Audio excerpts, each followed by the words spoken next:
Well, hello again, and welcome as we come to the end of another week. I hope that you're doing well. I hope you've had a good week.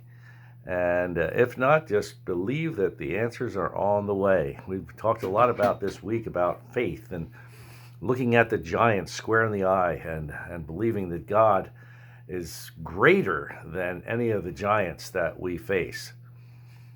Well, yesterday we talked about a shepherd named David. Today I'd like to talk about another time in the life of one of the greats of the Bible, and that was Moses when he was a shepherd. A lot of times we think of Moses as the great leader, but there was a time when he was the shepherd, and I want us to look at one instance that occurred during the time when he was on the backside of the desert, and he led a flock of sheep that belonged to his father-in-law, Jethro. And Moses walked along, leaning on his staff, picking his way through the rough terrain of Mount Horeb. And occasionally Moses would prod the sheep that had strayed from the path with his staff or his rod, which all shepherds had, the crook or whatever that you want to call it, that he had in his hand. And suddenly an angel of God appeared to Moses out of a burning bush. And God spoke to Moses and told him that he would one day lead the children of Israel out of slavery. Now Moses protested, and he gave God 4 reasons why he wouldn't be a good pick for this, why he wouldn't be able to do this. First of all, he was unworthy because he had murdered an Egyptian. That's why he was on the backside of the desert now. He was running away, and he was kind of in hiding.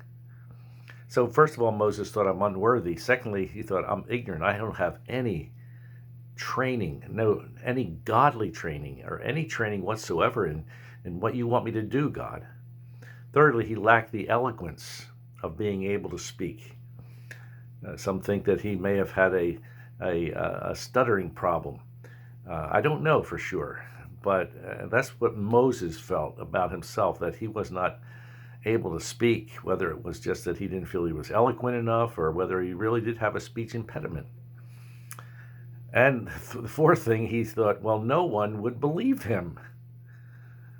And basically, Moses said to God, it's out of my hands. This is not something I can do. The Lord was patient, however, and continued to persuade Moses that he was just the right shepherd for the job. And in this text in Exodus chapter 4, we see that God reassured Moses with an extraordinary miracle, and he asked Moses an important question that I would suggest that he is asking each of us today.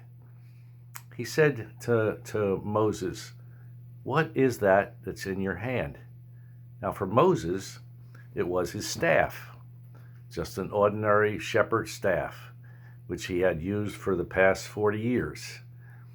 And when he threw it down, it turned into a snake, and Moses ran back, stepped back from it. And then God told Moses to pick the snake up by the tail. And that'd be an interesting picture that if you can just imagine that. I know how I would be if there was a snake that size. I wouldn't want to be getting too close to it myself. But anyway, Moses was obedient, and then the snake turned back into a staff. It was miraculous. And finally, God convinced Moses, and he gave himself, inadequate as he felt the rest of the story goes. But God convinced Moses that he could do the job. And God did a lot with Moses and his staff, and as a tool of God's authority, Moses got the job done. Now, the Lord has used what people had in their hands many, many times to prove his power and authority to them. David had a sling in his hand, as we talked about yesterday, and the giant Goliath fell when he used it. All the widow had was enough money for food, for one more meal for her son and herself, but she offered it up to God's prophet Elijah. And all the little boy had in the New Testament with Jesus was a sack lunch, but Jesus took what he had in his hand to use that little lunch to feed 5,000 people. So let me ask you today, what do you have in your hand? Is it time, energy, money? Whatever it is, God can use it if you will just give it. If you'll give yourself and whatever it is you have in your hand.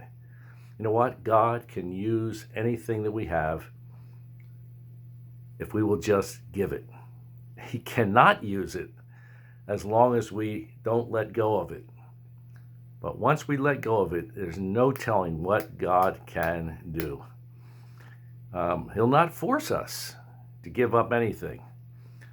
But when we willingly offer what we have in our hands to him, he will do great things with whatever it is. And so I would just encourage you as we come into this weekend to believe that God can do great things through you.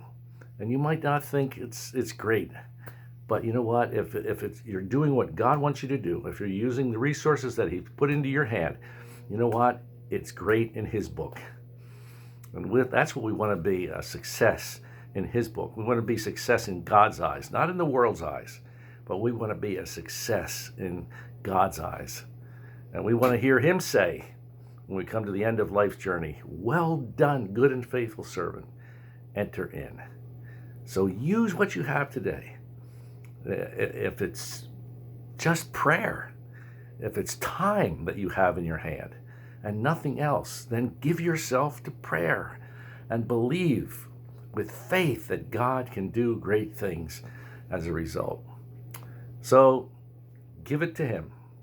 Open your hand and give it to God, whatever it is you have at your availability. And God will bless it and use it for his honor and for his glory to build his kingdom. Well, God bless you. I hope you have a great, great weekend. Lord willing, we'll see you at church on Sunday. We're going to have the fourth wonder of the spiritual world in this series, the 7 spiritual wonders of the spiritual world. And so I hope to see you at 10:30, First Assembly in Newcastle, Pennsylvania. And until then, this is John Kuert wishing you a great day and a great weekend. And Lord willing, we'll see you either Sunday or next Monday right here again with another heart-to-heart talk. God bless you and have a great day. Bye-bye.